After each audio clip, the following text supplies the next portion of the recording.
Investment in securities are subject to market risk. Please carry out your due diligence and read all the related documents carefully before investing.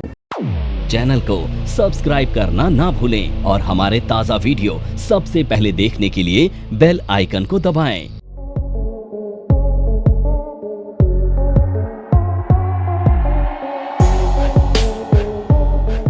पहले तो हमें ऐसा समझना है कि हमारे दो तरह के व्यू होते हैं।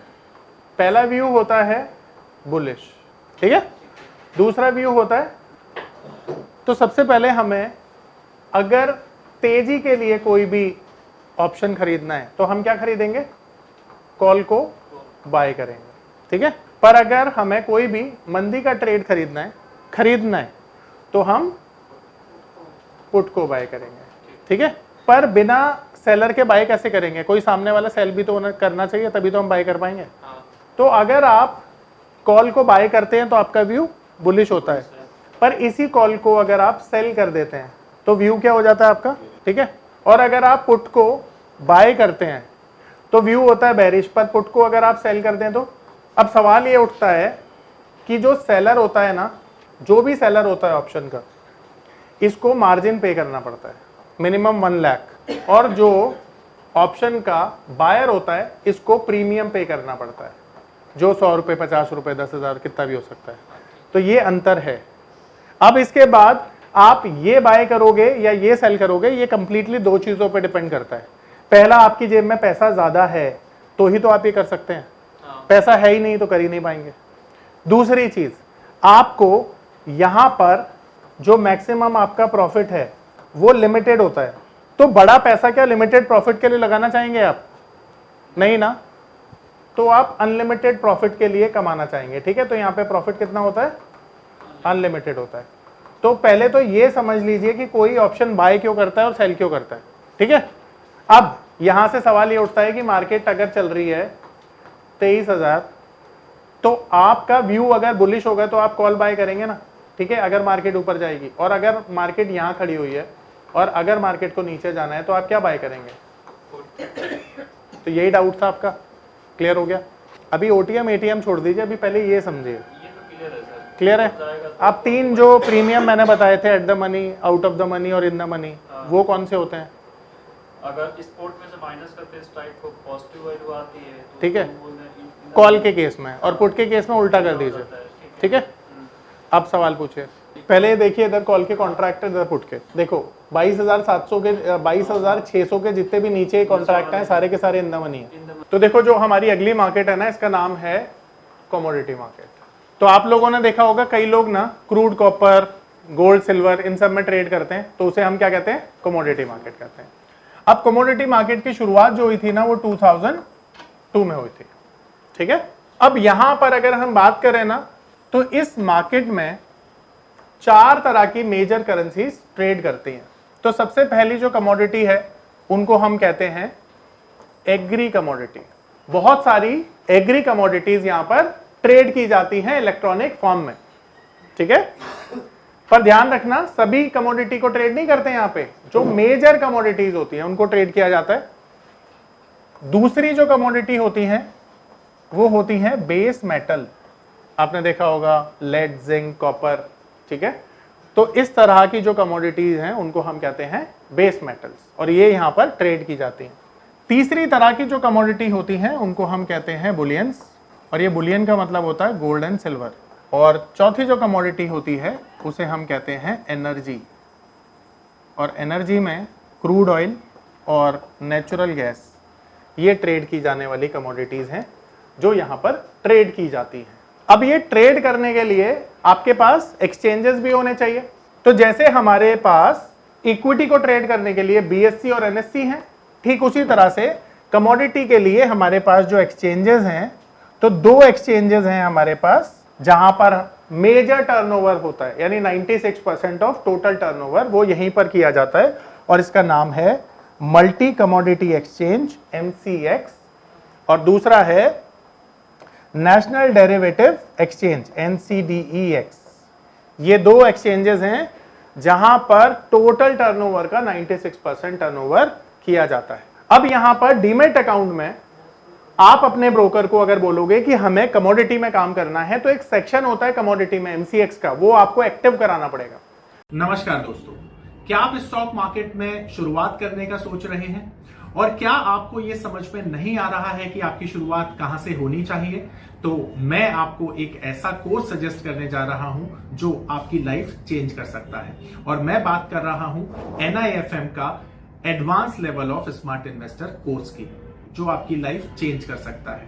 जी हां, आपने सही सुना, NIFM आपके लिए लेके आया है एक ऐसा शानदार कोर्स जो आपको बताएगा कि किस तरह से आप स्टॉक मार्केट में सक्सेसफुली पैसा कमा सकते हैं। और ये कोर्स है advance level of smart investor. Advance level of smart investor course आपको हर छोटी से छोटी और बड़ी से बड़ी मार्केट की बारीकियों के बारे में जानकारी देता है, और ये सभी जानकारियां आपको इस मार्केट में पैसा कमाने में बहुत ज्यादा मददगार साबित होती हैं। तो इस कोर्स को करने के बाद आप मार्केट में सक्सेसफुल ट्रेडर और सक्सेसफुल इन्वेस्टर बन सकते हैं। ठीक है, तो इक्विटी के लिए NSE BSE और कमोडिटी के लिए MCX और NCDX, यानी कि ये डीमेट अकाउंट में कमोडिटी के नाम का सेक्शन आपको एक्टिव कराने के बाद ये सारी ट्रेडिंग आप कर सकते हैं। अब कमोडिटी मार्केट का जो टाइम है ना, वो मंडे से लेकर फ्राइडे तक ये मार्केट चलती है, और जो इसका टाइम है वो सुबह 9 बजे से लेकर रात को 11:55 तक विंटर में। ठीक है, विंटर में क्या होता है, 11:55 तक ये मार्केट चलता है, और समर में ये मार्केट चेंज हो जाता है, जो कि चलता है 11:30 PM तक। तो समर्स में इसका टाइम चेंज हो जाता है। ठीक है, आ रहा है सबको समझ में? अब जो कमोडिटी मार्केट की एक्सपायरी है ना, वो डिफरेंट टाइप पे होती है। एग्जाम्पल के तौर पर अगर हम बुलियंस की बात करें ना, तो जो इनकी एक्सपायरी होती है वो लास्ट मार्केट का जो भी वर्किंग डे होता है उस पर की जाती है। ठीक है, मार्केट का वर्किंग डे। नॉर्मली कई लोग सैटरडे को भी काम करते हैं, तो वो नहीं, मार्केट खुली होनी चाहिए उस दिन। ठीक है, of the month, last working day of the month. ये 31 भी हो सकता है, 30 भी हो सकता है, 28 भी हो सकता है। ठीक है, और ठीक इसी तरह से जो बेस मेटल्स हैं उनका भी सेम ही एक्सपायरी होता है। अगर हम बात करें एग्रीकल्चर की, तो एग्रीकल्चर की जो कमोडिटी का एक्सपायरी है वो डिफरेंट डेट्स पर होता है। किसी का 18, किसी का 25, किसी को 24, किसी का 23, इस तरह से। ठीक है, अब इसके पीछे का मैं लॉजिक बताता हूं आपको। लॉजिक ये है कि जब भी कोई कमोडिटी लिस्ट कराई जाती है ना, तो 30 दिन का साइकिल होता है। तो मान लो कमोडिटी लिस्ट हुई 15 तारीख को, तो 15 से 15 तो 30 तारीख होगी ना, उसके लिए 30 दिन का साइकिल, तो अगली 15 को पूरा होगा। इसीलिए ये कमोडिटीज सभी की सभी एक ही दिन पर लिस्ट नहीं हुई है। ठीक है, ये एड ऑन करते रहते हैं, जो हमारा गवर्नमेंट है वो डिसीजन लेती है, तो एड ऑन करते रहते हैं। तो जिस तरह से कोई नई कमोडिटी लिस्ट हो जाएगी, फिर उसकी एक्सपायरी भी अलग तरीके से डिसाइड की जाती है। ठीक है, ठीक उसी तरह से जो एनर्जी है, तो एनर्जी की जो एक्सपायरी होती है वो नॉर्मली क्रूड ऑयल के केस में नॉर्मली 17, 18 एंड 19 इन तारीख को होती है। अब ये देखो, मैंने ये 3 तारीख क्यों लिखी है?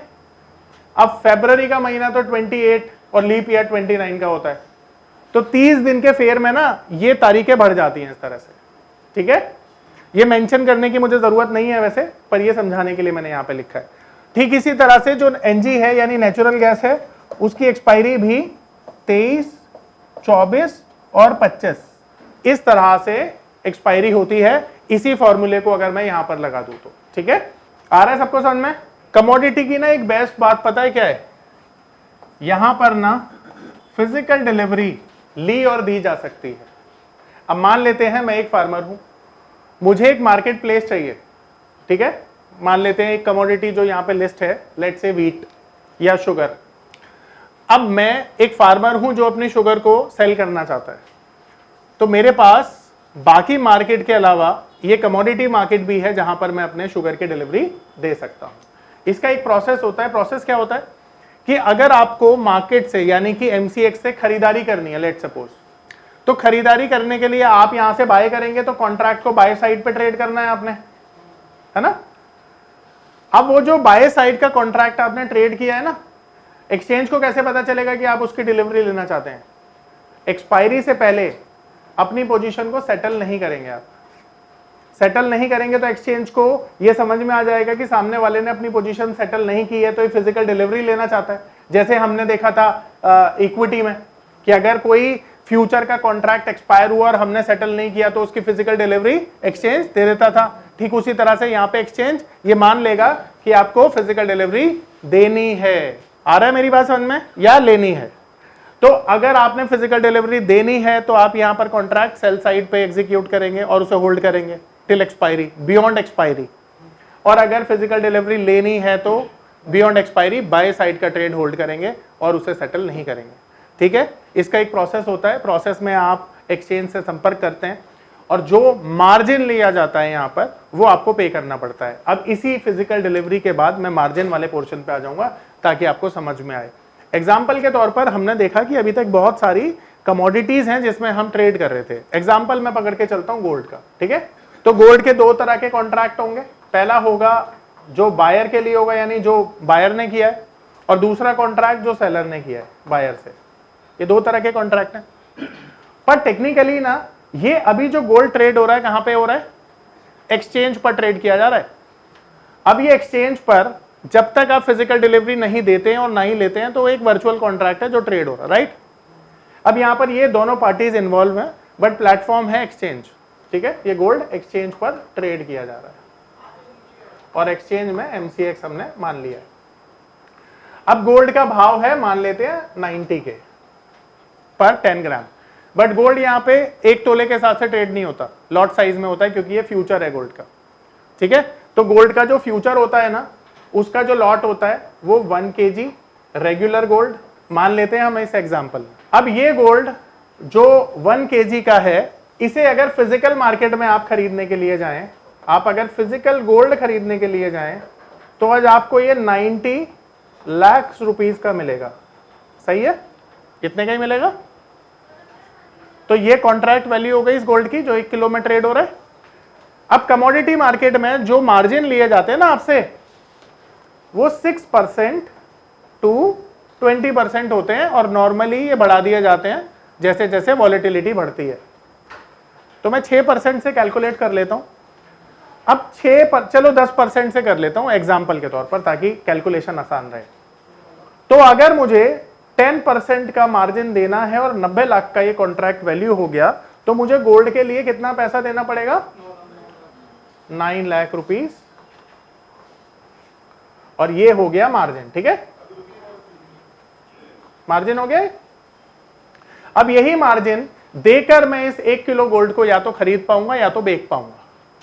तो इसका मतलब है ये 9 लाख रुपए मेरे पास होने चाहिए, राइट? अब सवाल आता है कि अगर ये आप गोल्ड खरीदना चाहते हैं एज अ बायर और ये कॉन्ट्रैक्ट एग्जीक्यूट हो जाता है और एक्सपायर भी हो जाता है और एक्सपायरी के बाद भी आप सेटल नहीं करते हो, तो एक्सचेंज मान लेगा कि इसके लिए आप फिजिकल डिलीवरी लेना चाहते हैं। तो यहां पर अभी आपने कितना एक्सचेंज को पैसा दिया है, कितना शॉर्ट है। ठीक है, अब यहां पर दूसरी एक और चीज मान लेते हैं, जब आपने गोल्ड लिया तो 90,000 का था, पर जब इसका कॉन्ट्रैक्ट एक्सपायर हुआ तो गोल्ड आ गया 95,000 का। तो दो तरीके हैं यहां पर। पहला तो यहां पर आपका 5 लाख रुपए का प्रॉफिट हुआ है, करेक्ट? अगर आप फिजिकल डिलीवरी नहीं लेना चाहते तो इस कॉन्ट्रैक्ट को एक्सपायर होने से पहले आप क्या कर देंगे? सेटल कर देंगे, स्क्वायर ऑफ कर देंगे, और उस केस में आपका फायदा कितना होगा? 5 लाख रुपए। पर आप इसकी फिजिकल डिलीवरी लेना चाहते हैं तो आपकी फिजिकल डिलीवरी की कैलकुलेशन यहां से नहीं होगी। नमस्कार दोस्तों, मैं अरविंद शर्मा आप सभी का स्वागत करता हूं हमारे स्पेशल कोर्स में जिसका नाम है पावर ऑफ नंबर्स। आपने गेम थ्योरी के बारे में तो सुना ही होगा, आपने सुना होगा एलियट वेव थ्योरी के बारे में। यह दुनिया की सबसे तीसरी ऐसी बड़ी थ्योरी है जिसे हमारी टीम ने 10 सालों की कड़ी मेहनत के साथ डिकोड कर लिया है। यानी कि यह नंबर थ्योरी इतनी पावरफुल है कि इसे करने के बाद चाहे आप इन्वेस्टिंग करते हैं या आप करते हैं ट्रेडिंग, आपका जो अनुभव होने वाला है ट्रेडिंग और इन्वेस्टिंग के दौरान वो इतना बेहतरीन होने वाला है कि आप देखेंगे कि आप मार्केट से हर रोज पैसा कमाएंगे, हर दिन पैसा कमाएंगे। ये पावर ऑफ नंबर थ्योरी इतनी बेहतरीन थ्योरी है कि इसे करने के बाद आप एक अलग अनुभव करेंगे और आपको लगेगा कि शायद इसी चीज की आपको तलाश थी। बहुत सालों की ट्रेडिंग के बाद, इन्वेस्टिंग के बाद आपको शायद ऐसे प्रोडक्ट की जरूरत थी जो मार्केट में आपको वो कॉन्फिडेंस दे पाए, जिस कॉन्फिडेंस के साथ आप रोज पैसा कमा पाए और जितना आप चाहें उतना पैसा कमा पाए। तो हमारी ये जो पावर ऑफ नंबर थ्योरी है, ये आपको आपकी सभी इच्छाओं को पूरा करने के लिए है। और आप देखेंगे कि इस थ्योरी को करने के बाद जो आपका कॉन्फिडेंस है, आपकी जो एक्यूरेसी है, आपकी जो क्षमताएं हैं मार्केट से पैसा कमाने की, वो बहुत ज्यादा बढ़ जाएंगी। और आप देखेंगे कि जो आपने आज से पहले अनुभव नहीं किया था अपनी ट्रेडिंग के दौरान या इन्वेस्टमेंट के दौरान, आप इतना बेहतर अनुभव करेंगे इस कोर्स को करने के बाद। यहां से होगी, क्योंकि इसमें जो आपका पैसा प्रॉफिटेबल है ना, वो तो एडजस्ट किया जा चुका है। तो अब भी आपको कितने पैसे देने हैं? 81 लाख रुपीस। तो आपके पास मार्जिन कितना है? 9 लाख का। तो आपको देना कितना है?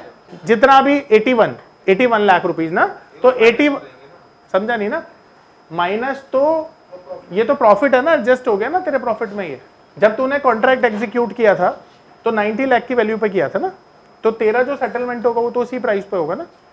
तो तेरे पास अभी कितने पैसे हैं बैंक में? कितने कम है इसमें? 81। तो 81 लाख रुपीस देने पड़ेंगे हमें फिजिकल डिलीवरी के लिए, और गोल्ड आपके डोर स्टेप पे आ जाएगा 1 kg।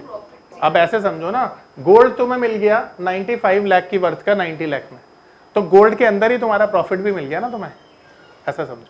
पर अगर ये फिजिकल डिलीवरी तुमको नहीं चाहिए तो ये 5 लाख रुपए का प्रॉफिट जैसे ही सेल करोगे तुम्हारे अकाउंट में आ जाएगा। हर फ्यूचर कॉन्ट्रैक्ट को आप दोनों तरफ बाय सेल कर सकते हो। यहां पर किसी का कोई सवाल है मुझसे पूछिए। फिजिकल डिलीवरी आपको समझ में आया? वो प्रोसेस समझ में आया जिससे डिलीवरी देते या लेते हैं? परफेक्ट। वो पेपर गोल्ड होता है, वो पेपर गोल्ड होता है, जैसे गोल्ड बॉन्ड है, गोल्ड बीज है, पेपर फॉर्म में ये ट्रेड होता है। उस पर आपको नॉर्मली क्या होता है, अब ये गोल्ड खरीदने के लिए आपको कितना पैसा चाहिए? काफ़ी बड़ा पैसा चाहिए। पर गोल्ड बीज के लिए आप 100 रुपीज़ 200 रुपीज़ से भी शुरू कर सकते हो, क्योंकि उसकी जो यूनिट्स हैं बहुत सस्ती आती है। ठीक है, इस तरह से। अब सेलर के केस में तो आप गोल्ड एक्सचेंज को देंगे। देखो नॉर्मली क्या होता है, उसमें यूनिट का प्राइस है और यहां पर लाइव प्राइस है जो ट्रेड किया जा रहा है। तो नॉर्मली जब तुम उसे रियलाइज करोगी प्रॉफिट या लॉस को, तो जितना इन्वेस्टमेंट करोगी उसी के हिसाब से तुम्हें रिटर्न भी मिलेगा दोनों में। ठीक है, ये प्राइस और वो प्राइस दोनों में डिफरेंस इसलिए है क्योंकि वहां पर जो गोल्ड खरीदा जा रहा है वो तुम्हारा फंड मैनेजर खरीद रहा है और तुम्हें बदले में यूनिट दे रहा है। अब मान लो मैं 10,000 रुपए लगाना चाहता हूं, तो नंबर ऑफ यूनिट मेरे पास 10,000 की आएंगी, और तुम अगर 5,000 लगाना चाहती हो तो तुम्हारे पास 5,000 की आएंगी। ठीक है, अब ये जो यूनिट का भाव है ये उसी हिसाब से तय किया जा रहा है जब गोल्ड ऊपर जा रहा है या नीचे जा रहा है, यानी डेली बेसिस पर वो भी चेंज हो रहा है। ठीक है, तो ये डेली छोड़ो, ये हर फ्रैक्शन ऑफ सेकंड में चेंज होता है। हाँ, बायर सेलर ला रहा है ना चेंज। तो देखो कोई भी प्राइस चेंज कब होगा? जब बायर सेलर लाएगा।